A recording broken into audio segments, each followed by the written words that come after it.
petit à petit, on se retrouve avec des fanatiques qui donnent des ordres aux familles d'abord, donnent des ordres aux enseignants, donnent des ordres aux directions, donnent des ordres aux élèves. Habille-toi comme ci, ne t'habillez pas comme ça. De renoncement en renoncement, on en arrive finalement à laisser des superstitions s'implanter à la place des savoirs. Michel Barnier est le nouveau Premier ministre français. Qu'attendez-vous de son futur ministre de l'Éducation nationale? Je n'attends rien. Michel Barnier est un ancien commissaire européen. Ce qui va se mettre en place, c'est la connexion de plus en plus intime entre la France et l'Europe. Le projet européen sur l'école, tel qu'il s'est exprimé lors du protocole de Lisbonne en 1999-2000, est une abomination. C'est de lui qu'on a tiré la stratégie des compétences qui ont remplacé petit à petit les savoirs. La stratégie de Lisbonne, c'était 10% d'élite,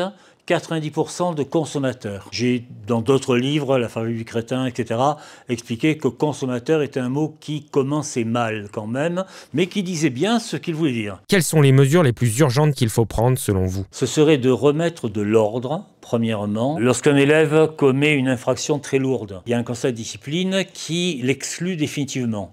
La règle, c'est qu'il est immédiatement réembauché dans un collège proche. Ce que je suggère, moi, c'est de le reprendre, parce que la loi nous en fait une obligation jusqu'à 16 ans, le reprendre à 200 km de là, dans un internat où il sera en régime surveillé. Loin du quartier, loin du gang, loin du ghetto et loin de leur famille, ça leur ferait le plus grand bien. Deuxièmement, de reprendre les programmes, réécrire les programmes dans un sens d'exigence. Troisièmement, d'en finir avec la soi-disant liberté pédagogique qui n'est juste que la liberté de mal faire, dans trop de cas. Dans trop de cas. Je n'ai pas dit tous les cas, je connais des enseignants tout à fait remarquables qui font un travail exceptionnel et qui s'épuisent à faire un travail exceptionnel. Ce qu'il faut faire véritablement, c'est reprendre la doctrine de Jean Zay, refermer l'école sur elle-même avec comme objectif d'élever chacun au plus haut de ses capacités.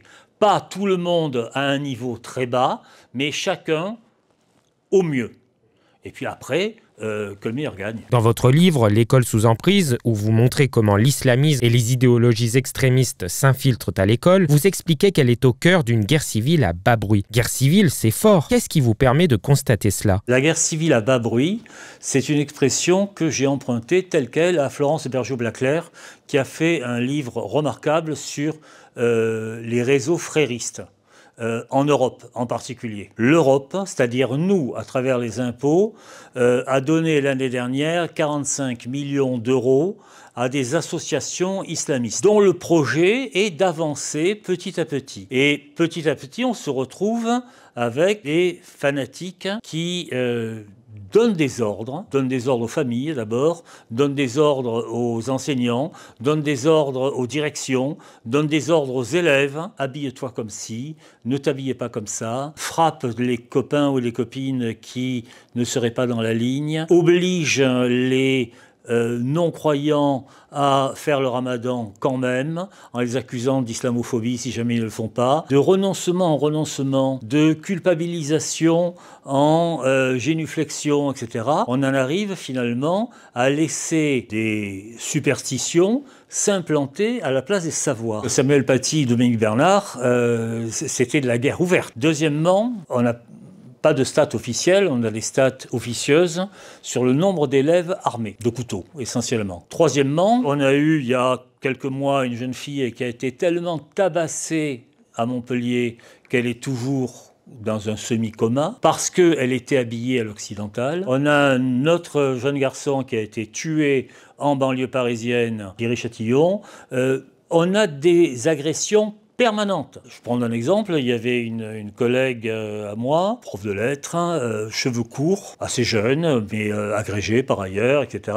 Prenant en main une classe de 3e, la première chose qui a fusé, c'est sale gouine juive. Et elle s'est demandé pourquoi. Alors gouine, c'est parce que quand on a les cheveux courts et qu'on est une femme, on est automatiquement une lesbienne. Sale, par définition, hein, c'est eux qui fixent le propre et le sale. Et juive parce que c'est l'injure suprême. Et ça venait encore avant le 7 octobre dernier. Alors depuis le 7 octobre dernier, statistique de M. Darmanin, augmentation de 2000% des actes antisémites en France. Qu'on ne nous raconte pas que ces 2000% sont le fait de quelques excités d'extrême droite, etc.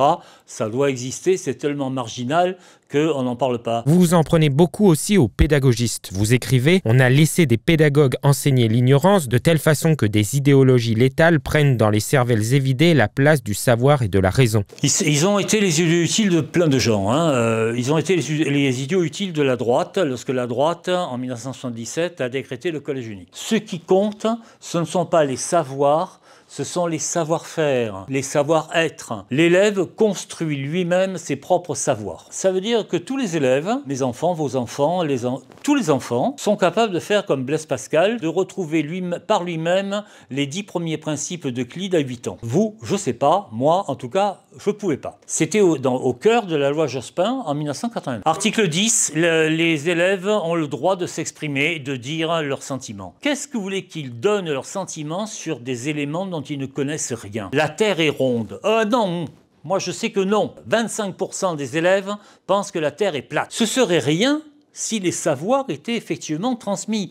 Les superstitions n'arriveraient pas à entrer. Lorsqu'on a sorti la loi de 1905, c'était au moment où on venait de sortir les lois sur l'école, les instituteurs étaient les hussards noirs de la République. On leur bourrait le mou, effectivement, avec des maths, du français, des récitations. Et ils avaient la tête pleine et bien faite. Actuellement, ils ont des têtes creuses dans lesquelles, parce que l'homme est ainsi fait qu'il a besoin, au fond, non seulement d'immanence, mais de transcendance. Et la transcendance, il la trouve à la mosquée du coin, voire la mosquée des Bleuets à Marseille, qui vient d'être arrêtée parce qu'elle prêchait le djihad, parce qu'elle affirmait que la femme était inférieure à l'homme.